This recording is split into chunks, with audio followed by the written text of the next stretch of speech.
Treat it like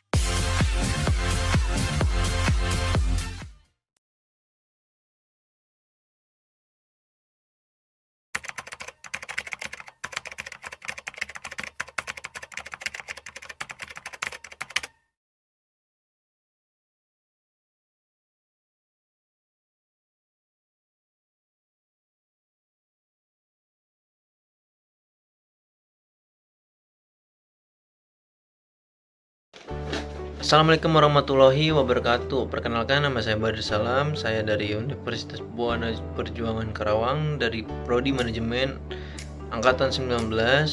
Di sini saya akan menjelaskan atau mempresentasikan laporan kerja praktik saya. Untuk laporan kerja praktik saya berjudul untuk laporan kerja praktik saya untuk judulnya yaitu Manajemen Penyelesaian Sengketa Konsumen melalui Badan Penyelesaian Sengketa Konsumen BPSK Karawang. Di sini saya akan menjelaskan BPSK. Untuk BPSK, Badan Penyelesaian Sengketa Konsumen, sebagaimana disebut dalam Undang-Undang Nomor 8 Tahun 1999 tentang Perlindungan Konsumen (UU-PK), dibentuk oleh pemerintah, adalah badan yang bertugas menangani dan menyelesaikan sengketa antar pelaku konsumen dan pelaku usaha.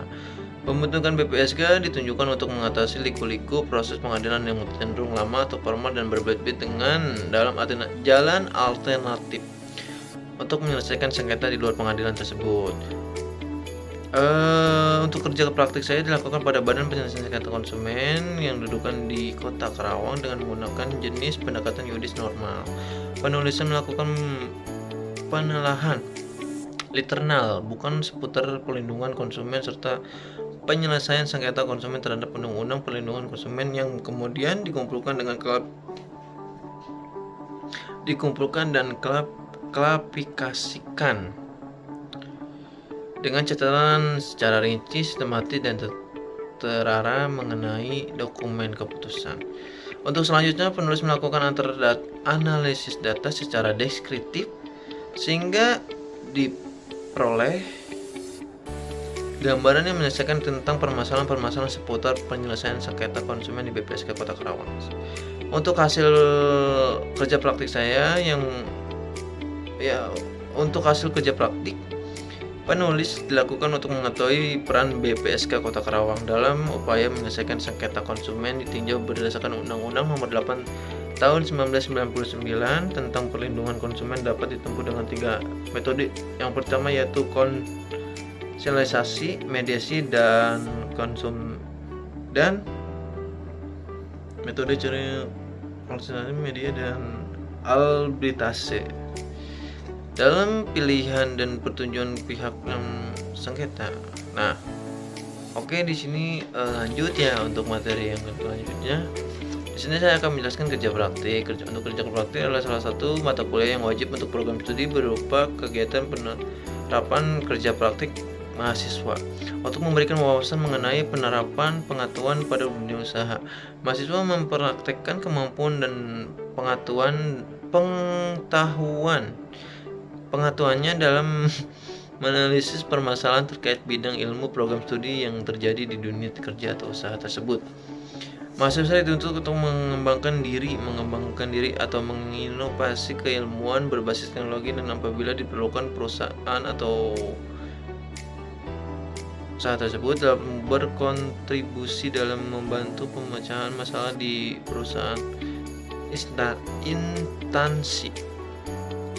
Untuk ruang lingkup pekerjaan kerja praktik tidak banyak mencakup pada konsul, namun juga solving sehingga mahasiswa mampu bersosialisasi di lingkungan dunia kerja atau usaha tersebut.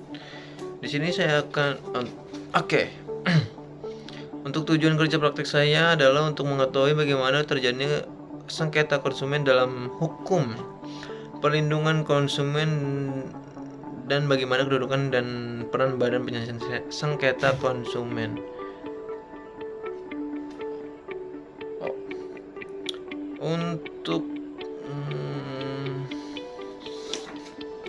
Untuk tujuan kerja praktik saya, tujuannya berkenang dalam latar belakang yang telah diuraikan di atas. Laporan kerja praktik ini bertujuan guna menambah wawasan serta mengetahui yang dapat ketika melaksanakan kerja praktik langsung, yakni di Badan Penyelesaian Sengketa Konsumen, serta dapat melatih metode kepercayaan serta kepercayaan diri serta berkomunikasi langsung di lapangan yang sebelumnya hanya belajar mengetahui teori saja, namun dengan kerja praktik dapat belajar teori langsung di lapangan oleh penulis.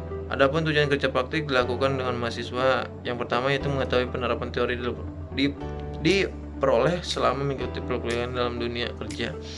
Yang kedua, sebagaimana masyarakat program studi S1 manajemen.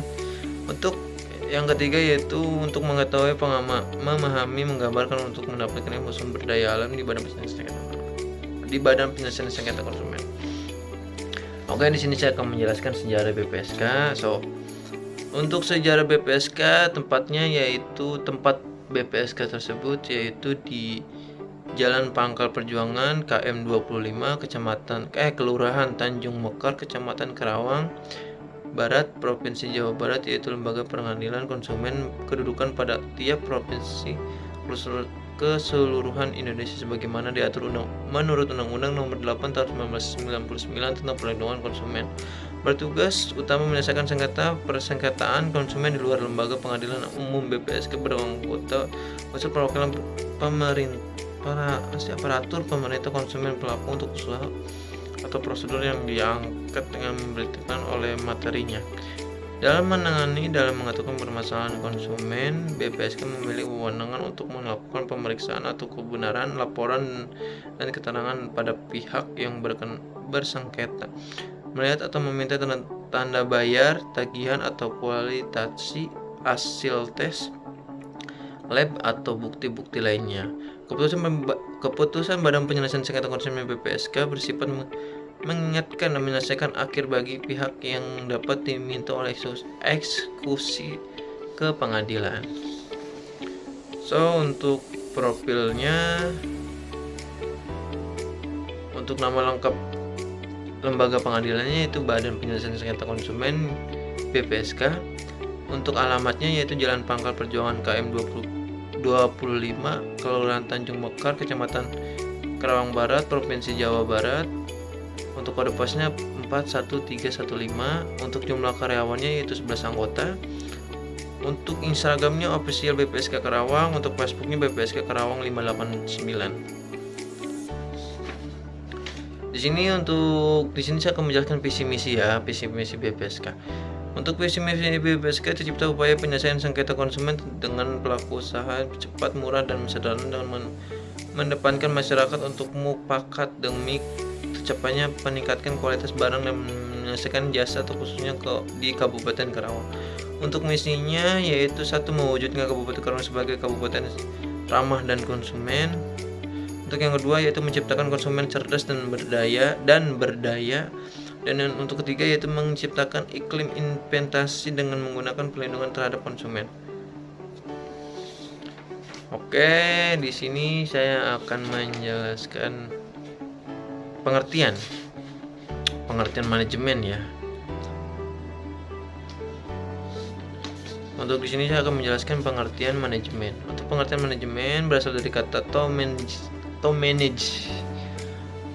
yang artinya mengatur. Pengaturan dilakukan mengenai proses dan diatur berdasarkan uraian dari fungsi manajemen itu. Jadi manajemen itu merupakan suatu progres untuk mewujudkan tujuan yang diinginkan menurut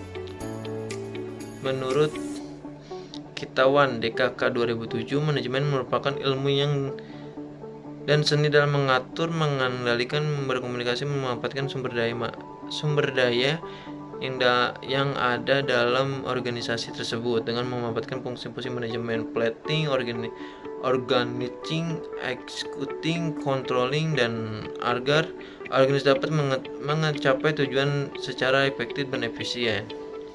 Ini saya akan menjelaskan pengertian manajemen sumber daya manusia. Untuk manajemen sumber daya manusia adalah proses untuk memperoleh, melatih, menilai, dan memberikan kompensasi pada karyawan, memperhatikan hubungan kerja, kesehatan, keamanan, dan masalah keadilan, kebijakan, dan praktik menentukan aspek manusia atau sumber daya manusianya tersebut. Praktik manajemen sumber daya manusia atau juga disebut SDM berkaitan dengan semua aspek tentang bagaimana orang kerja dan dikelola dalam organisasi. Ini mencangkup kegiatan strategi sumber daya manusia, manajemen SDM, tanggung jawab sosial perusahaan, manajemen pengetahuan, pengembangan organisasi, sumber-sumber SDM, perencanaan SDM, rekrut dan seleksi tersebut, manajemen kinerja, pembelajaran dan pengembangan, manajemen imbalan, hubungan karyawan, kesejahteraan karyawan, kesehatan dan keselamatan serta menyediakan jasa karyawan. Oke, lanjut. Di sini saya akan menjelaskan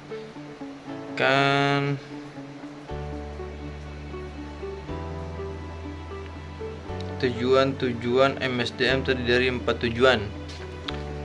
Untuk tujuannya yaitu yang pertama, tujuan organisasi. Untuk tujuan organisasi ditunjukkan dapat mengenai keberadaan manajemen sumber daya manusia atau MSDM dalam memberikan kontribusi pada perancangan efektivitas organisasi. Dan yang kedua, tujuan fungsional. Untuk tujuan fungsional untuk mempertahankan kontribusi departemen pada tingkat yang sesuai dengan kebutuhan organisasi tersebut. Yang ketiga yaitu tujuan sosial. Ditunjukkan untuk secara etis dan sosial merespon terhadap kebutuhan dan tantangan masyarakat melalui tingkat minimalisasi dampak negatif terhadap organisasi tersebut. Dan yang keempat yaitu tujuan personal. Untuk tujuan personal yaitu ditunjukkan untuk membantu karyawan dalam mencapai tujuan yang dapat mempentingkan kontribusi individual terhadap organisasi tersebut. Dan yang di sini saya akan lanjut menjelaskan fungsi manajemen sumber daya manusia. Untuk fungsi manajemen sumber daya manusia terbagi menjadi 7 ya. Yang pertama yaitu mengatur keanggotaan dalam fungsi mengatur keanggotaannya. Tujuan salah satu fungsi manajemen sumber SDM ini adalah mencari karyawan berkualitas untuk menempatkan di posisi yang dibutuhkan perusahaan. Dan yang kedua yaitu evaluasi kinerja. Untuk fungsi manajemen sumber daya manusia dalam suatu perusahaan pastinya akan melakukan evaluasi kinerja dalam SDM-nya. Semua manajemen sumber daya manusia bertanggung jawab untuk melakukan evaluasi kinerja dalam SDM tersebut. Dan yang ketiga yaitu kompensasi. Untuk kompensasi, fungsi manajemen sumber daya manusia berikutnya adalah kompensasi. Fungsi ini di antara lain akan berurusan dengan kompensasi atas kinerja yang telah diberikan oleh para MSDM, oleh pada SDM yang juga akan berkaitan dengan kepuasan serta keuntungan yang telah diterima oleh perusahaan tersebut. Dan yang keempat yaitu pelatihan dan pengembangan. Untuk guna meningkatkan kualitas sumber daya manusia, fungsi manajemen SDM yang penting adalah pelatihan dan pengembangannya. Yang keempat yaitu evaluation. Manajemen sumber daya manusia merupakan manajemen yang berhubungan dengan langsung para SDM tersebut.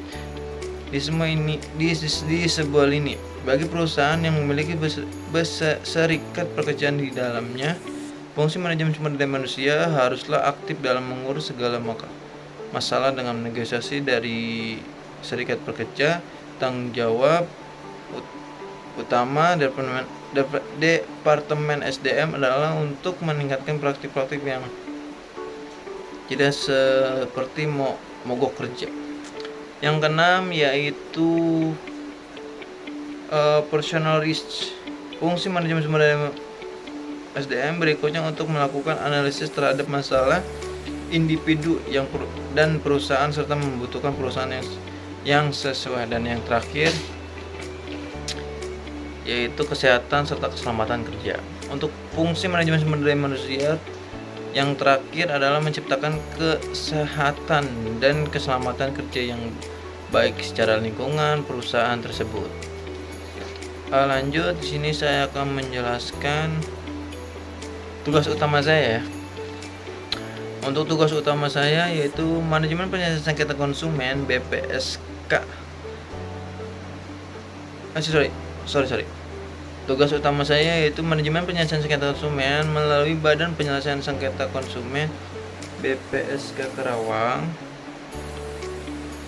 Dihadapi pada permasalahan termohon untuk menyelesaikan permasalahan tersebut dengan catatan menyelesaikan permasalahan agar bisa secara damai. Oke, lanjut. Di sini saya akan menjelaskan teori manajemen penyelesaian sengketa konsumen. Untuk permasalahan atau sengketa sering terjadi kehidupan bermasyarakat.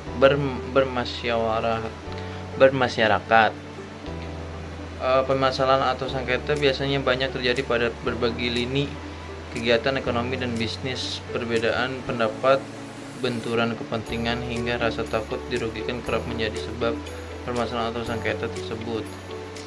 Penyelesaian sengketa biasanya banyaknya dilaksanakan menggunakan cara litigasi atau penyelesaian sengketa melalui proses persidangan. Menyelesaikan sengketa tersebut diawali dengan pengaduan gugatan kepada pengadilan negeri, diakhiri dengan putusan hakim. Namun di samping penyelesaian sengketa melalui proses litigasi, terdapat pula menyelesaikan sengketa melalui non-litigasi. Apabila dimaksud dengan penyelesaian non-litigasi, penyelesaian melalui non-litigasi ialah penyelesaian sengketa yang dilakukan menggunakan cara-cara yang ada di luar pengadilan atau menggunakan lembaga alternatif penyelesaian sengketa di Indonesia.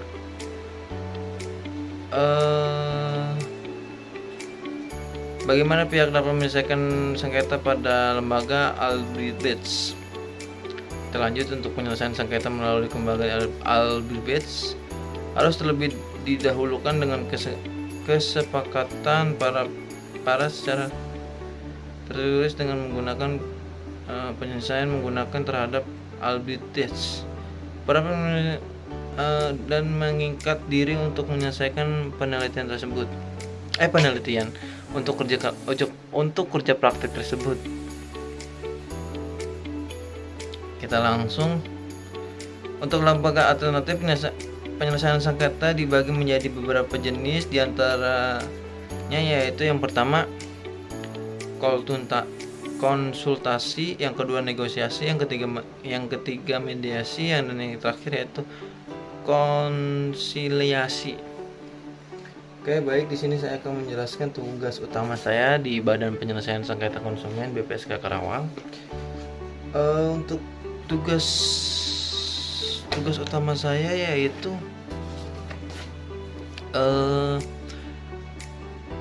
manajemen penyelesaian sengketa konsumen melalui Badan Penyelesaian Sengketa Konsumen BPSK Karawang dihadapi pada permasalahan permohon dan termohon untuk menyelesaikan permasalahan tersebut.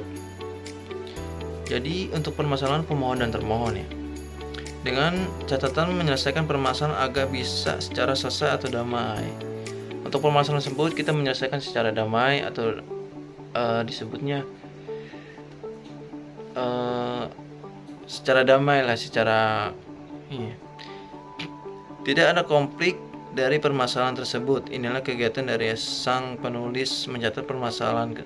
Untuk kegiatan saya yaitu mencatat permasalahan konsumen yang mengadu secara online menggunakan Facebook, Instagram. Untuk alamat Facebooknya yaitu alamat Facebooknya BPSK Karawang 589, untuk Instagramnya official BPSK Karawang. Konsumen mengklik link pengaduan baik secara di Facebook ataupun di Instagram yang akan terhubung dengan nomor WhatsApp. Jadi langsung untuk pengaduan tersebut kan. Setelah memasukkan ke APK WhatsApp, konsumen langsung mengisi formulir pengaduan. Jika pengaduan tersebut tidak dapat kerugian, maka panitia mengadukan BPSK menolak karena kewenangan. Jika diterima pengaduan, maka konsumen diarahkan langsung ke tempat kantor BPSK untuk tanda tangan Pendaftaran pengaduan panitera baik pengaduan BPSK mengerigasi pengaduan pembuatan surat menunjukkan majelis komisioner BPSK serta membuat surat panggilan bagi pemohon satu atau konsumen dan termohon pelaku usaha untuk bersidang di BPSK 7 hari kalender setelah 7 hari untuk bersidang di BPSK 7 hari tersebut, 7 hari kalender atau 7 hari. Bagi pemohon setelah 7 hari sidang dilaksanakan dengan agenda pemeriksaan subjek hukum baik pemohon maupun termohon dengan membacakan gugatan sidang untuk permasalahan tersebut ya. Untuk kemudian dilanjutkan 7 hari kalender berikutnya sidang kedua dengan agenda jawaban dari termohon dan surat perdamaian dan pemohon sidang dari pemohon. Sidang ketiga dengan agenda pemeriksaan bukti surat dan saksi-saksi baik dari termohon dan pemohon serta jawaban usulan perdamaian dan pemohon, pembacaan utusan BPSK jika diputuskan konsultasi atau mediasi dengan hasil perdamaian, maka BPSK membuat perjanjian perdamaian dan menetapkan perdamaian. Namun jika utusan adalah albratase, maka BPSK membuat putusan albratase urusan sebelumnya diberikan pada pihak selama 21 hari kerja terhitung mulai register perkara oleh BPSK. Uraian sebelumnya diberikan kepada pihak didaftarkan, maka BPSK membuat putusan arbitrat uraian sebelum diberikan kepada pihak 21 hari kerja terhitung mulai register perkara oleh BPSK. Utusan sebelumnya diberikan kepada para pihak didaftarkan terlebih dahulu keputusan di Pengadilan Negeri Karawang. Lalu Pengadilan Negeri Karawang memeriksa pertimbangan hukum majelis komisioner BPSK Karawang memeriksa tingkat 2 di Pengadilan Negeri selama 21 hari kerja untuk memutuskan albitrat secara mana per 1 tahun 2006 tentang tata cara keberlangsungan BPSK dihancurkan atau dibatalkan. Itulah tugas utama dari saya untuk kesimpulannya. Penyelesaian sengketa konsumen di Badan Penyelesaian Sengketa Konsumen BPSK Karawang merupakan alternatif penyelesaian sengketa di luar pengadilan dengan asas cepat, sederhana, dan biaya murah. Cara penyelesaian sengketa ditempuh menggunakan salah satu metode penyelesaian sengketa baik secara konsultasi, mediasi, maupun arbitrase atau dasar pilihan dan persetujuan para pihak yang bersengketa sebagaimana ketentuan dalam Undang-Undang Nomor 8 Tahun 1999 tentang perlindungan konsumen. Putusan dikeluarkan oleh Badan Penyelesaian Sengketa Konsumen BPSK Kota Karawang merupakan putusan dan bersifat final dan mengikatkan meskipun masih dibukanya upaya keberatan dan diajukan ke Pengadilan Negeri Sempat dan pihak yang tidak menerima putusan BPSK mengenai menyelesaikan sengketa konsumen di luar jalur pengadilan hanya dinilai dari representasi administrasi saja dari putusan BPSK tersebut untuk produk badan pengadilan kedudukan BPSK yang secara struktural di bawah ini kementerian termasuk lembaga pengadilan sehingga dapat melaksanakan putusan BPSK diputuskan secara negeri cepat. Pemohon eksklusif pengadilan negeri di tempat karena pengadilan negeri sebagai lembaga yuridis memiliki sarana untuk eksekusi karena memiliki jurusita yang memang ditugaskan untuk eksekusi. Sekian dari saya. Bila ada pembacaan yang kurang benar, saya minta maaf. Wabillahi taufiq wal hidayah. Wassalamualaikum warahmatullahi wabarakatuh.